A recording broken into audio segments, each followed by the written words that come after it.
Hello and welcome to this presentation.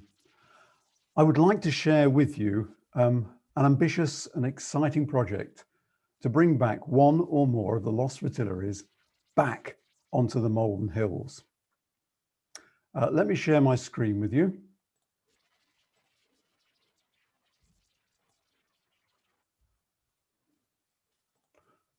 Okay, I hope you can see the lost fritillaries concerned on your screens now.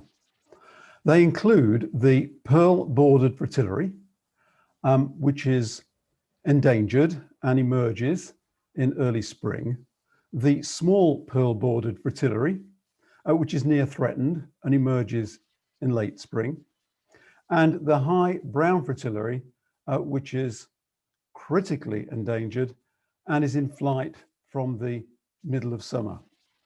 In other words, there was a time on the Malvern Hills when you could expect to see one of these Fritillaries from early spring until late summer.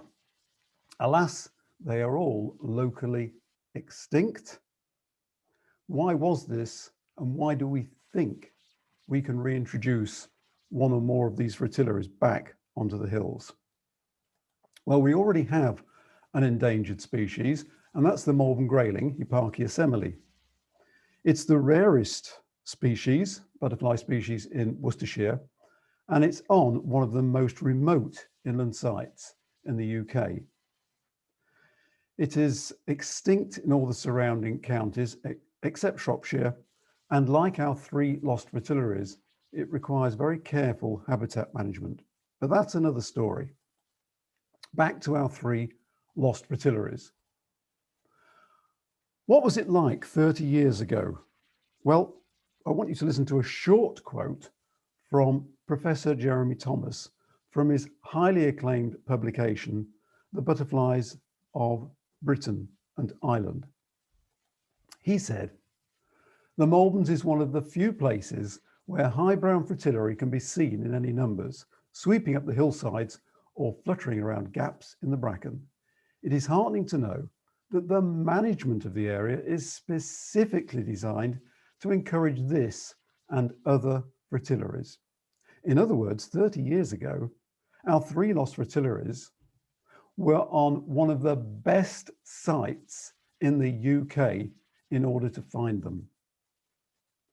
And that includes the high brown fritillary, which is now our most high at risk butterfly species in the UK, and now only found on 4 sites in the UK.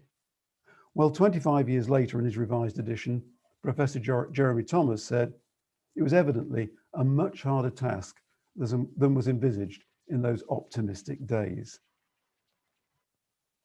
So where were these former strongholds? Well, this is a familiar view of the Malverns as seen by any motorists going north and south on the M5 motorway. This one is taken from near Junction 7, and it shows the hills from the north, Worcestershire Beacon, to the south, Chase End Hill, 14 kilometres long, 9 miles in old money. Now, as we step up onto North Hill, then we're treading on igneous rock that's up to 700 million years old, and it's covered in acidic grassland. And that's the reason that the Malverns get their triple SI status, a special site of scientific interest. As we look east across the Severn Valley towards the Cotswolds, we're looking at a limestone ridge on the horizon, which supports a more alkaline flora and fauna. But back on the North Hill, it's the home of the grayling butterfly.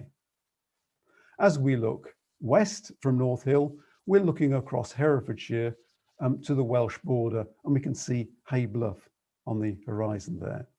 But looking south from North Hill and Worcestershire Beacon, we're looking along the ridge of Pinnacle Hill and Herefordshire Beacon, or British Camp, towards the obelisk, the stone monument you can see just to the left of O there. Now this is on East North Park, and that's a former stronghold of our lost fritillaries. By the way, that silhouette of a submarine just to the right of the word obelisk is May Hill in Gloucestershire. Okay, moving south on a typical autumnal day. And we're at Chase End Hill. This is the second former stronghold of our lost Fritillaries. And looking north, we again can see the stone monument, the obelisk, and Eastnor Park. And to the right of the obelisk and Eastnor Park, or to the east, is our third former stronghold, and that's Swinyard Hill. Now, as we look at them on a map, we can see that Swinyard Hill and Eastnor are about 750 metres apart, and Eastnor and Chase End Hill about 2 kilometres. Importantly, all these former strongholds are south-facing with warm slopes, and that's important for our lost Fritillaries and for a possible reintroduction. Well, what do our historical records tell us about our lost Fritillaries and why this project is so important? Well, in 1852, the Malvern Naturalists Field Club recorded 47 species around the hills, regularly seen year on year, including our 3 lost Fritillaries. 30 years later, they put 46 of these species into the form of a calendar where month by month we could see those species we might expect to see if we went out onto the hills looking for them. Now, most of these are very familiar to us, but those in red are now locally extinct, and some are nationally extinct, such as the Bath White, the black-veined white, the large tortoiseshell, the Camberwell Beauty, the pale clouded yellow, all nationally extinct or very, very rare visitors. If we want to see specimens of the lost Fritillaries, then Worcester Museum in its archive collection has quite a number of collections, but this one is the best of the rest and includes, I think, all of our species from the Victorian times. This collection is between 50 and 150 years old, plus a few more from other sites. More recently, I was made caretaker of a collection from the late Lee Plisner, which was given to us by his brother Keith. And I just bring out these few wood white from the collection, which were taken from a Malvern colony in the middle of the 20th century. Now, this illustrates a very good point, because although they were lost to the Malverns in the 1980s, they have in recent years been very, very successfully reintroduced onto several sites across the West Midlands, including 2 notable ones in Worcestershire, one at Monk Wood, where it's been very, very successful, and more recently, after only 2 years at Grafton Wood, I went to photograph wood white egg laying in their 2nd generation in August. Now, this shows us that with better understood habitat management and putting into practice that modified habitat management, we can reintroduce lost species and we can increase biodiversity again, just like we're trying to do with the Malvern Hills Lost Fritillaries project. Now, 80 years later, after that calendar from the Victorians was put together, we've lost 7 species and we're down to 40, but it still includes the Camberwell Beauty and large tortoiseshell, both now nationally extinct. And interestingly, the Purple Emperor, one perhaps we ought to be thinking about reintroducing in the near future. Well, those 3 were lost by the 1980s. We're down to 37 species.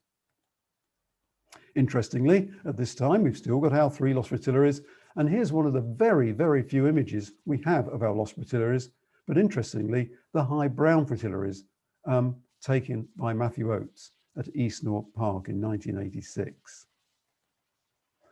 Now, in 1991, the Worcester Nature Conservation Trust, the forerunner of the Worcestershire Wildlife Trust, wrote, "The hills are excellent for butterflies with colonies of high brown, dark green, pearl-bordered, wood white and grayling." And we still do get dark green every year, but in very, very small numbers. And this happens to be an image I took 2 years ago on North Hill.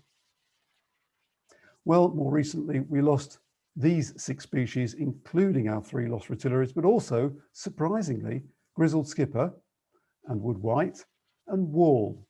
Interestingly, we've had 2 reports and photographic evidence of walls appearing on North Hill in the past 3 years. And it could be because they are trying to make a return to their former stronghold from their present stronghold in Shropshire. Fingers crossed there. Well, we had a welcome arrival at the beginning of this century, the Essex skipper, and after 20 years, it is now one of our most common summer species.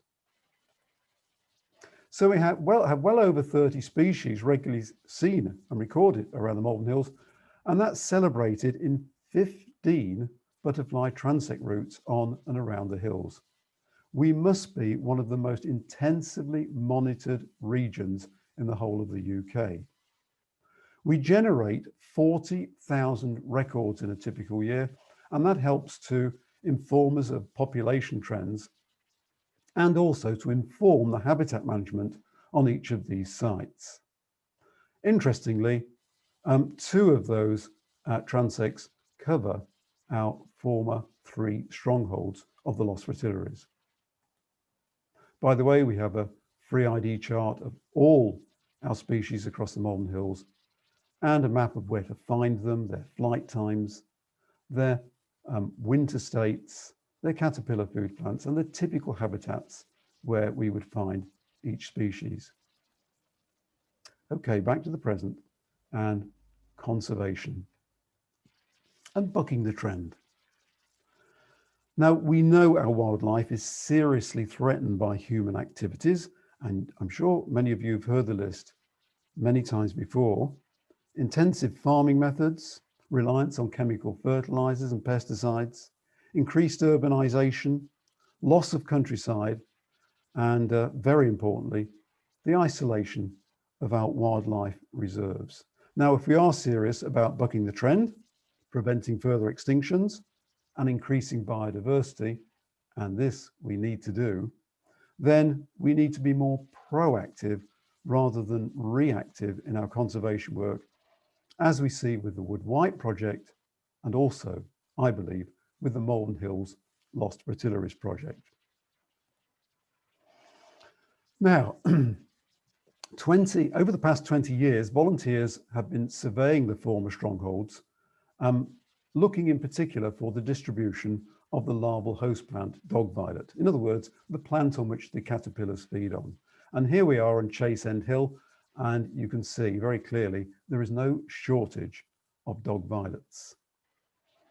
Now, back in February, this project was made a priority by West Midlands Butterfly Conservation. And that allowed myself and 2 others, Ian Duncan and Peter Seal, both former chairs of West Midlands Butterfly Conservation, to get together, get our heads together and try and work out a strategy to move this project forward as quickly as possible. We have been waiting for 20 years for this to happen. Unfortunately, in March, things put a stop to all activities with lockdown and stay at home. But when April came along with limited access to the countryside, we started to do a lot of research and have lots of online discussions in order to answer some of the very, very important questions we would need to find answers to in order to convince our partners that a reintroduction of 1 or more of our lost fritillaries would be successful. So what are those important questions we have to answer? Well, why did the lost fritillaries become extinct? If we can't answer this, it's going to be difficult to convince our partners that we can successfully, with confidence, reintroduce 1 or more of our lost fritillaries. Which fritillary reintroduction will succeed? We can only do 1 at a time. Is it a habitat problem, or are there other factors? Where are our receptor sites? Well, I've already hinted at 3 of those. Those are the sites on which we would want to reintroduce 1 or more of our lost fritillaries. Where are our donor sites? In other words, where can we find healthy adults from healthy populations nearby with similar climatic terms that we could reintroduce onto our receptor sites? Do we have the support from our partner organisations? Who are the partners? Well, at the top of the list, I suppose, comes Butterfly Conservation and Natural England. Without the consent of Butterfly Conservation, nothing can happen. They won't give their consent unless all the other partners are on board and they are convinced that our strategy is going to work. Natural England are, if you like, the ombudsman of the government, and they need to sanction all such wildlife reintroductions, and they're not going to do so without good evidence from surveys, from independent consultants, and from the consent given from those land managers, those landowners on our receptor sites and our donor sites. We also have other partners like the Malvern Hills area of outstanding natural beauty, who have been extremely helpful to us, particularly in the first few months of this project. Okay, our last but not least question is, can habitat management be modified this winter rather than wait another year? We wanted to get this project moving. We didn't want to wait another year, another 2, another 5, another 20. So we contacted our other partners, in particular Malvern Hills Trust, the Bromsbury Estate, and the Eastnor Estate, who manage and own the land on our former strongholds. And I'm really, really pleased to say, for the first time in more than 20 years, all our partners want this reintroduction to be successful and are willing to modify their habitat management over the long term to ensure the success of that reintroduction. Okay, by May, with social distancing and greater access to the countryside, we went out to survey our former strongholds. We took lots of notes, lots of photographs, and I videoed all the surveys and shared everything with all our partners. And we came to the conclusion that all sites were almost ready. With some modified habitat management this winter, we thought we could get sites ready, at least 1 or 2, by next year, and if not, the year after. Now, we did search for many, many records of our lost fritillaries from West Midlands Butterfly Conservation, from the Herefordshire and the Worcestershire Biological Record Centres, and also so many scraps of paper from long lost recorders. But there are one set of records which do illustrate the point very well. And those are from the late Digby Wood. Thank you very much, Digby, because Digby walked regularly the transect covering 2 former strongholds on Swinyard Hill and Eastnor Park. We had records from Chase End, but that was less rigorously monitored. Now, when we take Digby's transect records and we put them into the form of a graph, this is what they look like. Now, what Digby's records show us are the final decline over 15 years and the final extinction of all 3 lost fritillaries. Interestingly, it was high brown, which was in greater number. But as I said before, this really is the most high at risk species, only now on 4 sites in the UK.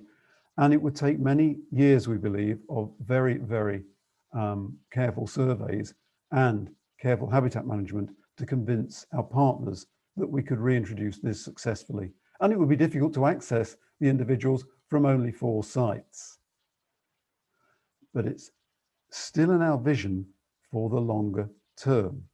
In the short term, small Pearl-bordered was a strong contender, or is a strong contender, but it tends to follow in the wake of Pearl-bordered Fritillary on more successful sites.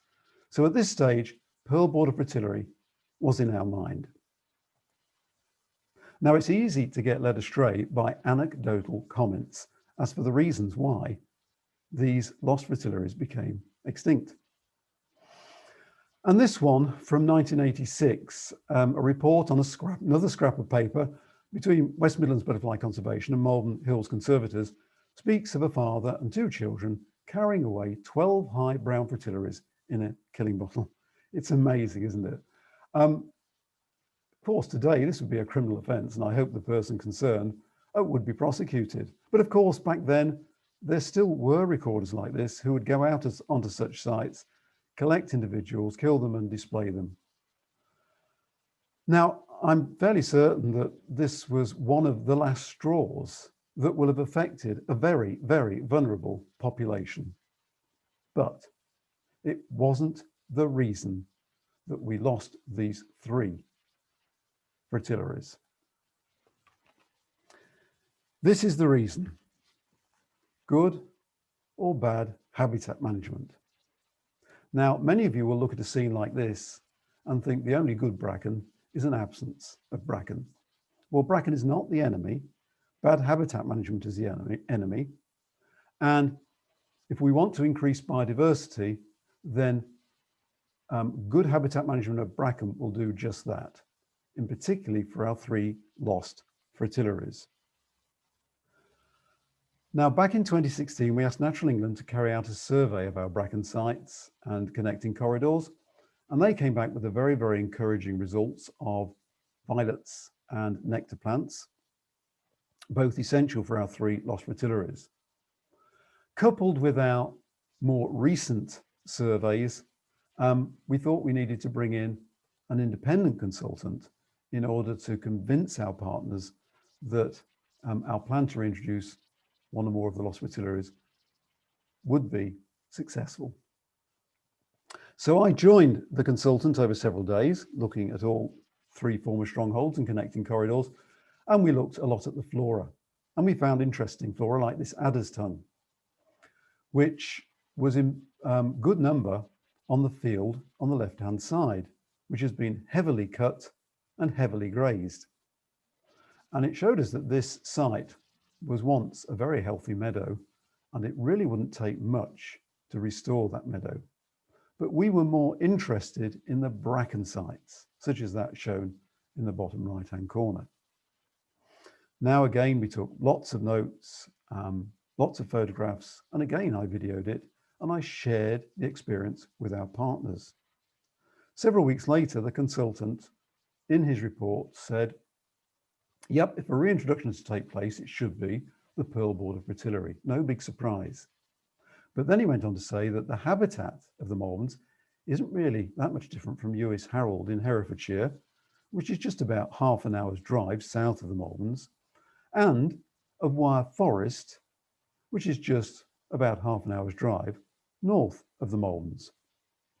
And these are 2 sites which have been putting into practice modified habitat management, which have led to a significant increase in the population of fritillaries on both sites.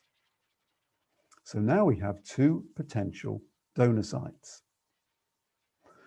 Also, of course, they are both similar in climatic terms. Things are moving forward. Things are looking very positive. Now, I showed you this map before, but I want to say something about connectivity. Because if we're going to reintroduce a population, then we need it not just to be there for 2 or 3 years, but to be there in the very, very long term. Now, let's suppose we reintroduce a population onto Swynyard Hill. Now, that population may survive for a number of years, but there will come a time when extreme weather events, and they are happening all the time now, of course, with a warming climate, global warming, etc., will lead to extreme wet events, extreme dry events, extreme cold events. And that can affect a population to the extent where it can make it extinct again, as it affects the flora and fauna on that particular site. Or it causes a sudden increase in predators and parasites, which are always there, but can, on occasions, become out of control and adversely affect the population that we've reintroduced. Now, in order to help that population survive these extreme events in the long term, we need to create nearby sites on which some individuals can move when necessary. So, as well as Swynyard Hill, we create a site at nearby Eastnor and at Chase End Hill. 3 sites are better than 2 sites, and 2 sites are better than 1. Now, we call this kind of behavior for a population a meta-population. That is, the interaction of a population with nearby sites and or with nearby populations. So we will set up 3 sites to increase the chances of survival of our introduced fritillaries. And we'll also introduce 3 different populations, which again will improve the chances of survival of each population. We will also take individuals from different donor sites to increase the genetic mix again, increasing the survival in the long term of our 3 introduced populations. In addition to this, on each site, we'll create microclimates to counteract the different conditions that butterflies face each year. So we'll create breeding sites in open areas and sheltered areas, in drier areas and damper areas. So the butterfly is given every opportunity to survive the small changes in events from year to year, and of course the extreme events which will happen from time to time. Okay, connectivity is vital. Right, so you can see our receptor sites and you can see the 2 donor sites at Wyre Forest and Lewis Harold. We more recently gained a 3rd donor site in Montgomeryshire. Now, it's not just a question of me putting a flag on a map and choosing a donor site. This comes about from meetings, surveys, and the agreement with our donor sites that they feel our project is going to succeed. Otherwise, they're not going to release any of their endangered species from their particular sites. Well, what about the pearl-bordered fritillary? It's an endangered species, and that simply means without very, very careful habitat management, it's not going to survive. Now, in the 40 years between 1976 and 2015, more than 90% of the sites where this fritillary once flew disappeared, and 3/4 of the number of the butterflies were lost. Well, it's a very, very attractive butterfly with the orange, brown, black, and white patterns. But if you look on the underside of the wing, it has the characteristic pearls along its margin, which give rise to its name. And those pearls are surrounded by red-brown chevrons. But if you look in the middle of the hindwing, you'll see a much larger pearl, which if you look more closely, takes on the shape of a duck's head and bill. Now, once you've got this in your mind's eye, you will forever see it as an identification feature of this butterfly. Now, the only other fritillary that looks similar is the small pearl-bordered fritillary, which comes out in later spring, more or less after the pearl-bordered fritillary, but there is some overlap. Now, here's a small pearl-bordered fritillary, which was seen on Swinyard Hill by Mick Calhoun in 2013. It is a total mystery where this fritillary came from, because we hadn't seen one in many, many, many years. But there it is, back on its former stronghold. And we can see in the outer margin of the underside of its hind wing the pearls again, which give rise to its name too, but it's surrounded by black chevrons rather than red and brown. And if you look at the duck's head and bill, it has a much larger eye. So this smaller butterfly is similar, but it's certainly not the same as our pearl-bordered fritillary. Well, it used to be known as the April fritillary, and that's because in the 18th century, it used to be in flight in April. But we advanced our calendar by 11 days in the middle of the 18th century, which meant that the last half of April became the first half of May. And so then it became known as the May fritillary. Well, in more recent times, it's become the April fritillary again, because in recent times, with a warming climate, milder winters and earlier springs, it started to emerge in April again. Now, if we want to understand how this butterfly has adapted itself to the cooler months of April and May when we see it in flight, then we need to understand something about its life cycle.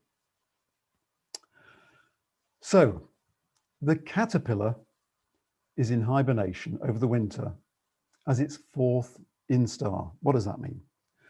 Well, it means that the previous year it molted 3 times to form its fourth form or fourth instar. The fourth instar emerges in spring from underneath the shelter of bracken, and it starts to feed voraciously on nearby violet leaves. Now it needs to keep warm in order to be active. More about that in a moment. It molts one more time to form a 5th instar and pupates on nearby dead bracken. The adults emerge, the males first. Now this is very, very important because if the females were to emerge first and die before the males emerged, then all the eggs would be lost and the chance of the next generation. They need to get warm, and they then will seek nectar and court and mate and lay eggs. So we see these wonderful butterflies out in the 2 months of April and May. The egg will hatch out to the first instar. That will molt 3 times over the summer months, and eventually it will go back into hibernation towards middle, late summer. And then this cycle will repeat itself the following year. So how has it adapted itself to survive these cooler spring months when all the other fritillaries tend to choose the warmer summer months? Well, this is a visit I made to Lewis Harold 2 years ago. It was on a very cold, early May day. And the temperature you would hear on a weather forecast was between 10 and 11 degrees centigrade. But when I put my thermometer onto the bracken litter, the temperature leaps up by 20 degrees to 30. Now, why should this be the case? Well, the solar energy, the sunlight that penetrates through the atmosphere doesn't heat the atmosphere directly. It is absorbed not by the atmosphere, but by the ground. It is the ground which warms up and conducts that heat to the nearby air layer just above it. And that air layer convects the warmth upwards to the higher air layers. So the air around us becomes heated from the ground below, not the other way around. So this butterfly is adapted by basking on warm, sheltered bracken sites. So the sites need to be south-facing to catch the full effect of the sun, and they need to be sheltered from cooler air masses, cool winds, in other words. Okay. It's not the only butterfly that does this, of course. Our other notable species on the Malverns is the grayling, and this is one of has emerged very early in the past few years, and this particular one emerged on the 27th of June when the air temperature was 19 degrees, but the higher rocky ridges on the Malvern Hills were about 40 degrees centigrade. Now that's important for this butterfly because it needs to reach a temperature of 32 degrees centigrade to become active, to defend its territory, to seek a female, to court, mate, and lay eggs. Well, I go out monitoring this butterfly regularly, and this is a time when the ground temperature was more than twice the air temperature, over 60 degrees centigrade. And it was the first time I've ever seen a female grayling lay an egg in the shade. But of course, these aren't the only 2 butterflies. We'll see early next spring peacock butterflies basking on the pavement or on the walls outside our home, not getting their heat energy directly from the sun, but from the heat absorbed by the surface of the building or the pavement. Okay, back to our pearl-bordered fritillary. So it's taken advantage of these sunny sheltered sites, particularly on bracken litter, which is darker, of course, and absorbs more heat energy than a lighter surface. Dark surfaces absorb more heat energy and also radiate out more heat energy. Now, these photographs I took from the two donor sites at Wyre Forest and at Lewis Harold in recent years. And they show the typical nectar plants. Bugle is a favourite, but they also like ground ivy, and there's plenty of that around the Malvern Hills. Birdsfoot trefoil, dandelions, plentiful supply at this time of the year, and violets. As well as providing the leaves for the caterpillars, they provide the flowers for the nectar source for the adults. Well, I said earlier on that bracken is not the enemy. Now, 20 years or so ago, the management of bracken was much less understood. It was either left unmanaged or it was regularly cut or rolled, regardless of the state of the habitat of the bracken. Now, here I am examining the bracken sites on our donor sites. Now, we're into summer now, we're into July. Earlier on in the spring, when the caterpillars first emerge and the adults emerge, all this bracken would be dead and lying on the floor. But in the summer months, it's grown tall and it's forming a canopy over the breeding sites. So what does it look like underneath? Well, this is Lewis Harold towards the end of June, beginning of July. And we're surveying the site, and it doesn't really look much different from the Malvern sites at all. But let's look underneath. What do we see? Well, we see a thin layer of bracken on which our caterpillars and our adult butterflies would have been basking earlier in spring. We see all the violets coming through, and we see the telltale signs of caterpillars feeding. And those are the crescent bite marks in the leaves. Now it's summer. I remind you again, the bracken has grown tall and it's now shading the breeding sites. And in doing so, it's preventing the growth of grasses and suppressing the growth of scrub. And this is very, very, very important in maintaining these breeding sites from year to year. And while these breeding sites are looking like this, we should let the bracken grow. We shouldn't be cutting it. Well, we get a similar site in the Wyre Forest. Here are our bracken sites. And again, it's in July and the bracken's forming a canopy. But of course, it's in a woodland setting as well. So what does this look like underneath?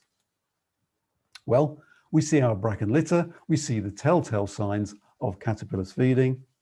But we also see something else, dead leaves. Not surprising, woodland is all around the bracken sites. Now, the dead leaves act just like the bracken litter in forming basking sites, sheltering sites, and even hibernation sites. Now, our fritillary used to be known as a woodland fritillary.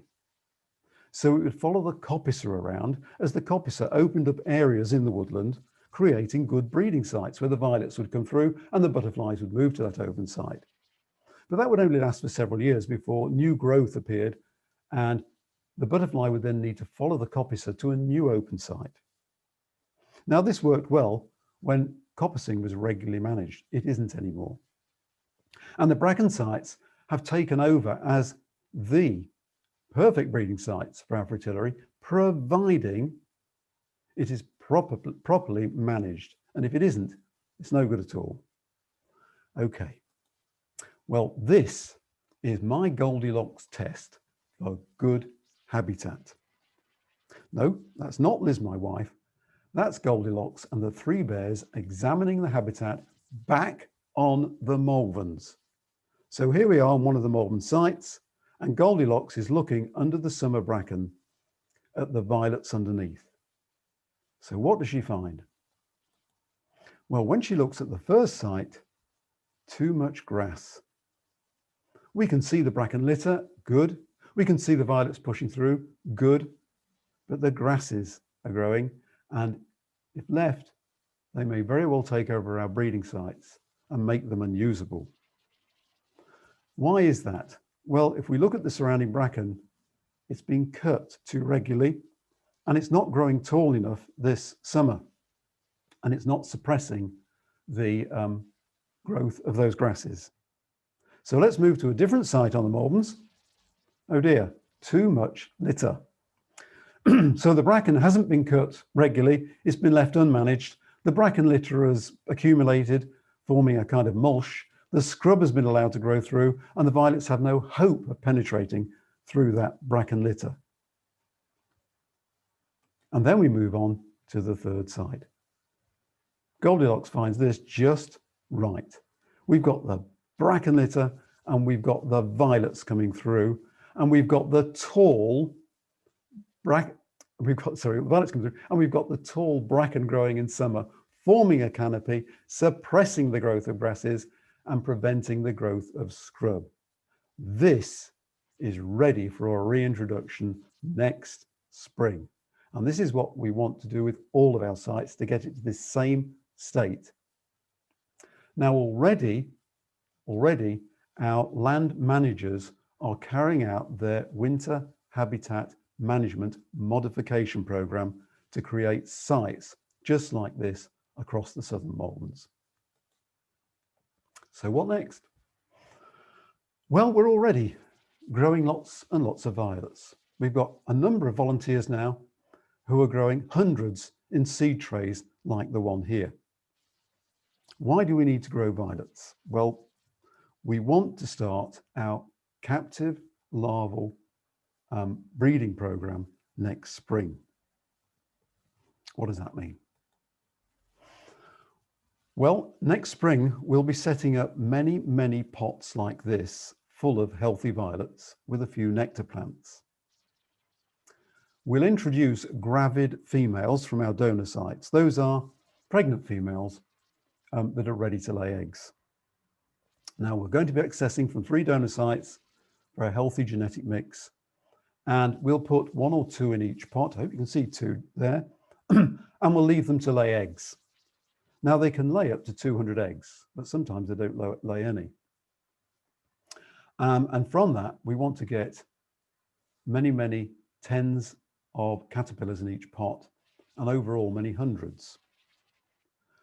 But in order for that to be a success, we've got to make sure there are no predators or parasites. And one of the worst predators are spiders. And if spiders get into our pots, they will kill our caterpillars and feed on them very, very quickly. So we cover them in net.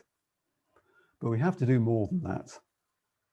We have to wash the violets that we grow over the winter and early spring period in mildly disinfected water and leave them for about 2 hours to remove any traces of mite or parasite or little spiders which may be killed or float to the surface. Then we can introduce them to clean compost. Then we have to put the pots on bricks, in water, in trays to prevent possible predators getting into the pot from the drainage holes. Okay, well, we keep these pots and the caterpillars over the winter period. So the caterpillar will go through 3 molts to form the 4th instar, and we'll introduce some litter in the form of oak leaves, for instance, in which they can shelter under and hibernate over the winter period. The following spring, what we hope to see are our 4th instars emerging, feeding voraciously on violets. We really do need hundreds and hundreds of violets. But as I say, our volunteers are already growing these. And they will then molt to form the 5th instar, pupate underneath the oak leaves, and then emerge as adults. We will then reintroduce a mix, I suspect, of 4th or 5th instar caterpillars and adult females onto 1, 2, or 3 of our present receptor sites, depending on the state of the habitat. Now, we'll do this over a number of years until we find we have healthy populations that we feel can sustain each other and interact with each other as a metapopulation, as I described earlier. Okay, well, that's our plan. It's well underway. Normally, projects like this can take years to set up. We've been thinking about it for 20 years or more. And over the past half year, we have got the cooperation of all of our partners who are on board and enthusiastic to make this work. Well, here's a short visit from my visit to Lewis Harold 2 years ago. Now remember, this is early May, the bracken is dead, here we are, the pearl-bordered is basking. It needs to get that warmth in order to be active. Air temperature, very cold, I was wearing my fleece. Ground temperature, okay for the butterfly. Bracken all dead. There's an attempt at courting and mating here, but it looks to me like the female has already been fertilized. You can see the characteristic duck's head and bill on the underside of the wing. There it is, very clear there. Feeding on dandelions, feeding on violets. Is it egg laying? Might be, but it's also taking nectar.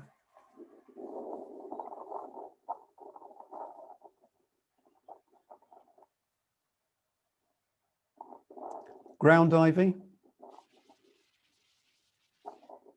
more dandelions.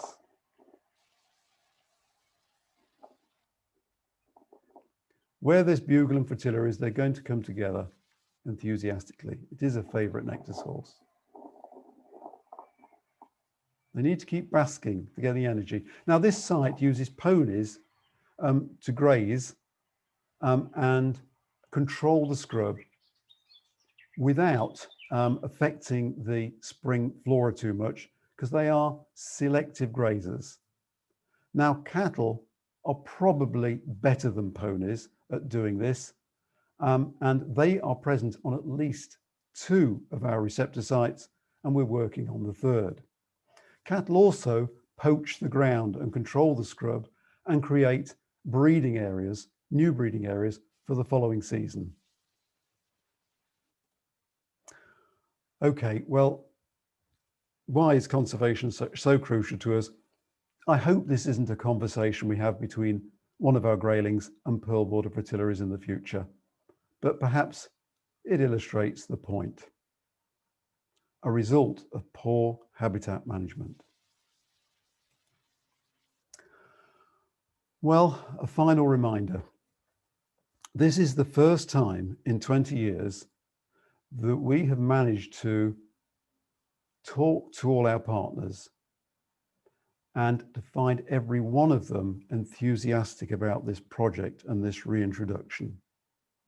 It's taken a great deal of work. We need to take up this opportunity now, because I do not think this opportunity will be here again in the near future. We're already well underway, and we think next year or the year afterwards, we'll be reintroducing individuals onto our receptor sites after careful habitat modification. We do have a Just Giving page because all these projects need funding. It's absolutely essential, and we would welcome any support you can give, either as a volunteer and or by giving something to our Just Giving page. All contributions go straight to Butterfly Conservation, who ring-fence that funding just for this project over the next 5 to 10 years. Thank you for listening, and I hope you will take part as a volunteer or by making a contribution. Thank you. Okay, I'm stopping sharing. I will just add one other comment, and that is if you want to keep track of how this project is proceeding, then you can do on our Facebook site, a Malvern Butterfly Group, Malvern Butterfly Group on Facebook. And there you will find all the information you need as we go through this project over the coming weeks, months, and years. Thank you for listening, and bye.